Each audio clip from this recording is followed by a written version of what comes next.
This week on Cooking with Scorpion, learn about chopping, tenderizing,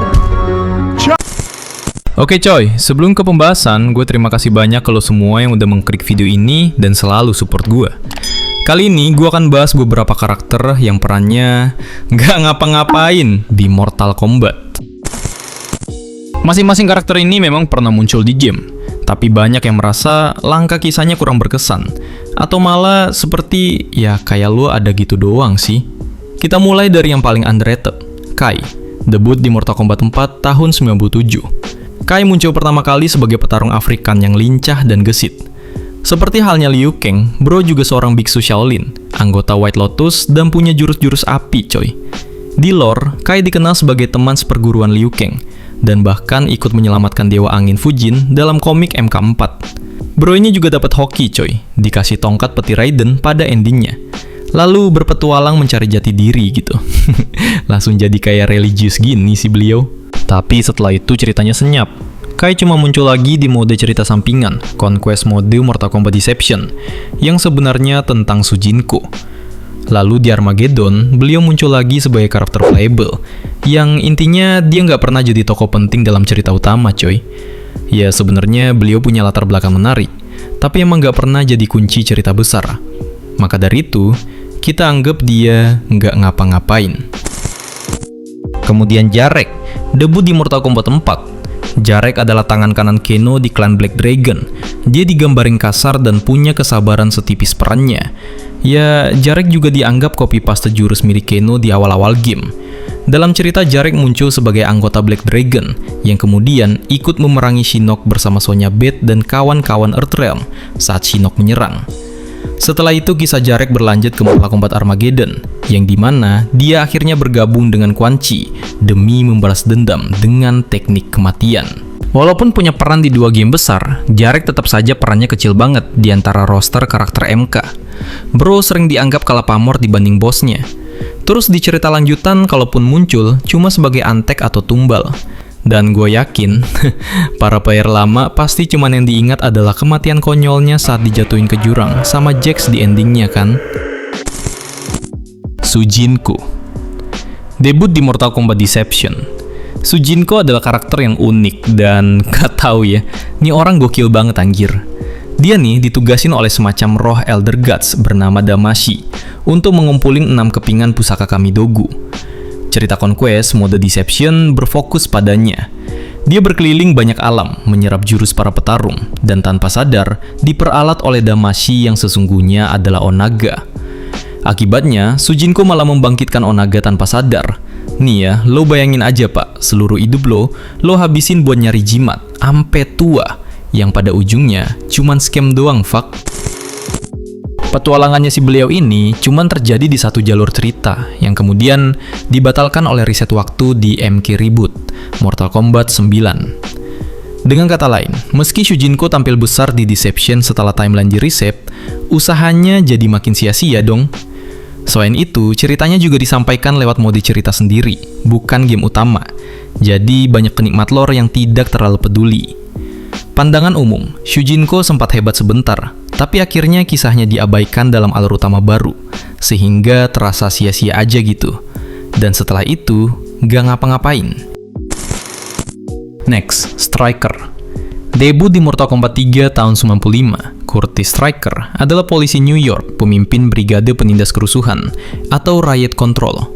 Saat portal Outworld terbuka di kota besar di MK3, dia jadi satu-satunya penduduk biasa yang jiwanya nggak diambil oleh Shao Kahn coy. Raiden lalu mimpin dia dan para pejuang Earthrealm lain melawan Shao Kahn untuk menyelamatkan umat manusia. Setelah itu cerita Striker pun jadi bisu coy. Bro hanya muncul lagi di Mortal Kombat Armageddon, kemudian mokat juga pas ikutan War, dan ikut hadir lagi di reboot MK9.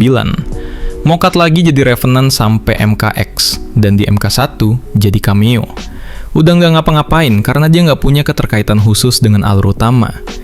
Dia nih polisi tanpa kekuatan mistis atau peranan penting lain gitu. Ya emang mau berharap apa gitu sama aparat Mortal Kombat. Terlebih lagi di dunia Mortal Kombat kebanyakan dewa, iblis, monster. Ya kalau polisi di sana, ya malah nggak ngapa-ngapain lagi. Khusus di Mortal Kombat aja ya. Lanjut Cobra. Lu tahu Cobra?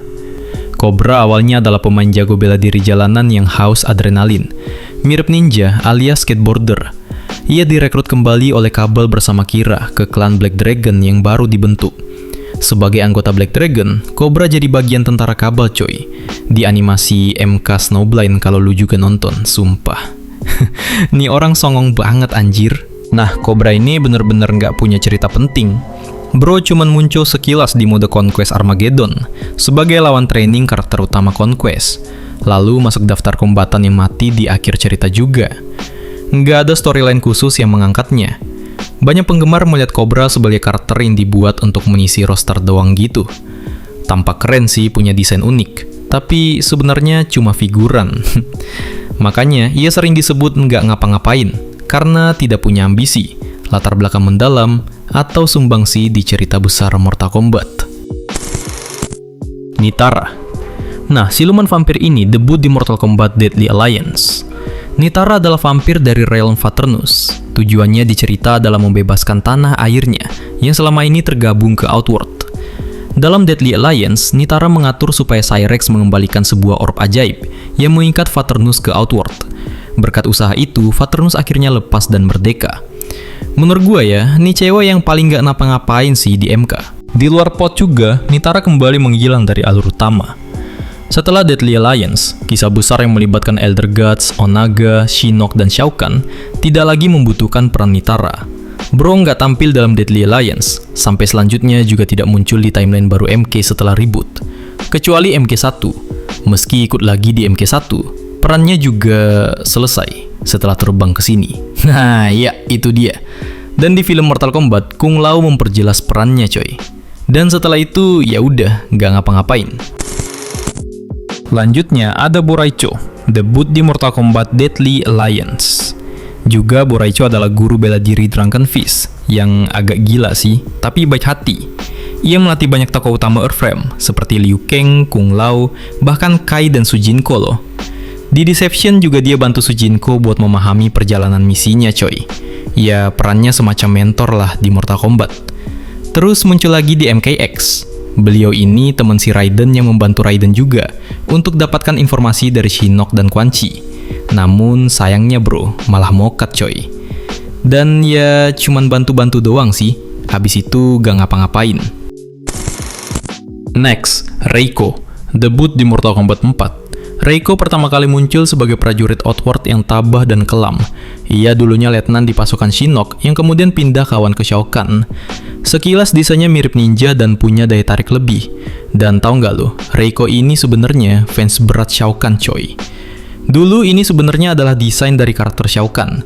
Namun ide ini ditinggalin setelah pengembangnya ninggalin Midway, yang pada akhirnya Reiko menjadi karakternya sendiri. Dalam cerita resmi MK4, Reiko nyaris tidak punya cerita sendiri bro. Terlihat sebagai laksamana Shinnok yang selalu mengantri perintah, lalu ikut bertarung saat Shao Kahn menyerang Earthrealm. Kemudian muncul lagi sebagai bos di mode Conquest Armageddon, tapi sekali lagi tanpa latar mendalam. Dan barulah di timeline baru MK1, Reiko sempat muncul lagi sebagai petinggi General Shao. Ya sebenarnya tetap aja nggak ngapa-ngapain. Dan finalnya, kita ketemu Su Hao. Debut di Mortal Kombat Deadly Alliance, Su Hao adalah anggota klan Red Dragon seperti Antek Mavado. Awalnya bro ini menyamar masuk Special Forces untuk menghancurkan organisasi itu demi Red Dragon. Bro punya jantung cyber keren, bisa laser, dan super kuat. Sayangnya, Su Hao malah jadi contoh karakter MK paling numpang lewat. Langsung mati sia-sia di ending Deadly Alliance. Jax menghajarnya, mencabut implan jantungnya, dan Su Hao beneran mokat permanen. Sama sekali nggak muncul di game berikutnya. Bahkan Ed Boon sendiri aja coy mengaku benci nih karakter pak. Su Hao beneran tidak punya kontribusi cerita setelah Deadly Alliance. Kemudian dia off-screen, dan malah jadi easter egg di MK11. Kemenangan Su Hao yang sesungguhnya ada di komik MKX pas lawan Kenshi. Ya meski itu pun Kenshi harus bonyok dan nyaris tewas dulu. Nggak pakai lama, langsung dihit sama Scorpion. Itulah 9 karakter Mortal Kombat yang dia ngapa-ngapain dan memiliki peran ultra minim dalam lore. Ya meski ada beberapa yang harusnya keren sih. Oke, jangan lupa like dan subscribe kalau suka video ini. Dan tulis pendapatmu di kolom komentar coy. Terima kasih sudah nonton. Sampai jumpa di video selanjutnya.